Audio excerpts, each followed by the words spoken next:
the potential of the NBA on TNT ending. It has been reported by Bill Simmons and multiple people.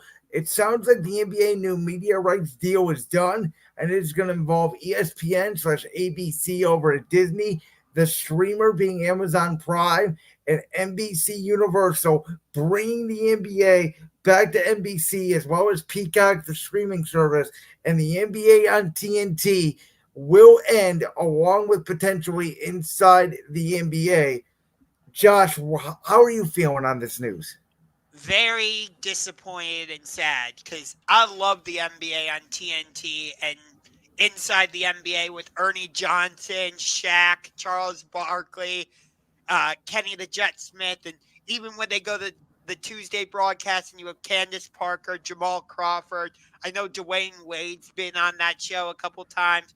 And even when they bring in Drama Queen as a guest host or whatever. So I love it. So yes, I'm excited that potentially NBC is coming in, but I also really like the NBA on TNT because all those guys, especially that Thursday crew with Kenny, Chuck, Shaq, Ernie, it's just enjoyable to watch. Like hell, last night Kenny Smith is just up by his board posing like I'm just waiting for somebody to try and challenge me, and Draymond tries to run up to the board because that's their whole big thing, and Kenny just reaches out, touches it, and he's posing. So that's what I love about it. Like they get you interested in the game, but they also just make it a good time. So I'm gonna say this, and you know this, and you know how I feel. I've never been a big fan of the four-letter network, if you will, in ESPN.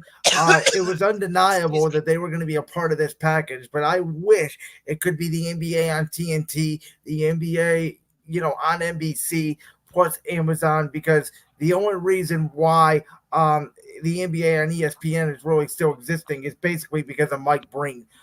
In my opinion, the new freeway announce crew.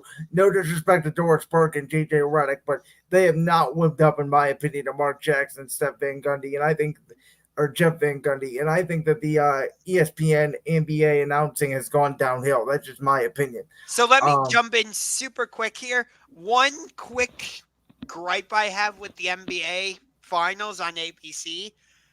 For a while, they were showing the player introductions for both teams. That's a good point. They stopped doing that the last couple of years. Yeah, and I really enjoyed watching that because it made me, as a viewer at home, feel like I was in the arena, part of the atmosphere. I'm also a little bit surprised, for the record, when we're talking about this. The deal reportedly involves that ESPN and ABC will remain the exclusive provider of the finals. I thought it would at least be on a rotation with NBC. If I'm NBC, I wouldn't have gotten in that deal if it didn't include a finals. It sounds like it may not even include a conference finals. It sounds it's interesting that you say that because I'm just going to bring hockey into the conversation for a minute here. Go ahead. The Stanley Cup final is on that type of rotation where they do. I think it was last year it was on TNT. This year it's on ABC, and then next year I think it's going to be back. It's going to bounce back between TNT and ESPN every other year. Yes, so it's just the same idea of what you're talking about. And the NFL, by the way, also does, as we know, the Super Bowl rotation. By the way, isn't ESPN getting in on the? It is. It's going to be Super Bowl 60 this year. It's back on Fox with Tom Brady on the call. We'll get more into that. which we will get into. But bottom line is, I thought that again NBC would get involved. They're not. This is my sort of hot take. I'm sad the NBA on TNT is ending just because I think they have great coverage, but I'm not upset about inside the NBA leading. And the reason I say that is because, and I've told you this over the last few years, I've watched less and less of the NBA regular season. And I think that it's showing in this deal because there's a reason why the NBA created the in-season tournament, and the reason why they created the play-in tournament is because these networks want more high-profile games and they want less regular season games. That unless It's a very national, the two teams going at it in the finals or whatever, they match up. I'm not watching a ton of every single week national NBA games. So I really only watch inside the NBA for that month or two. And the post game shows, to me, or pregame, I should say, have been watered down so much that, like, yeah, Shaq, Eddie, Charles, they're great and they're funny, but I'm not gonna sweat and miss them personally. If that, I think the new show will be fine. They'll probably have Shaq and Charles and some people on from the old networks. I don't think we're gonna miss too much. I'm all. I heard your video earlier talking about the NBA draft. I'm pretty, and you mentioned that NBA TV doesn't carry round one. I'm pretty sure NBA TV does have a broadcast of the first round of the NBA It draft. did not. Last year it was only on ESPN. From it might not have been last year, but I know in the past they've shown a live, like they've had their own broadcast of the first round of the draft. I mean, the NBA draft this year, the second round is going to be televised, and no one's going to even watch the first round. It's the worst. It's going to be the worst rated watch draft in NBA history. Yes, I will tell you this though. Um, well, I have a couple things to say. First, part of the reason why I'm like sad about inside the NBA on TNT leaving is because that's how, at least me, that's how I got to know Craig Sager, and all of his colorful suits and ties and all Absolutely. of that. And, much like Stuart Scott, when the day I found out he passed away, I started crying about it because you know him and Stuart Scott, guys like that have that type of personality. Stuart Scott and Craig Sager have very different types of personalities, but they still got you to watch.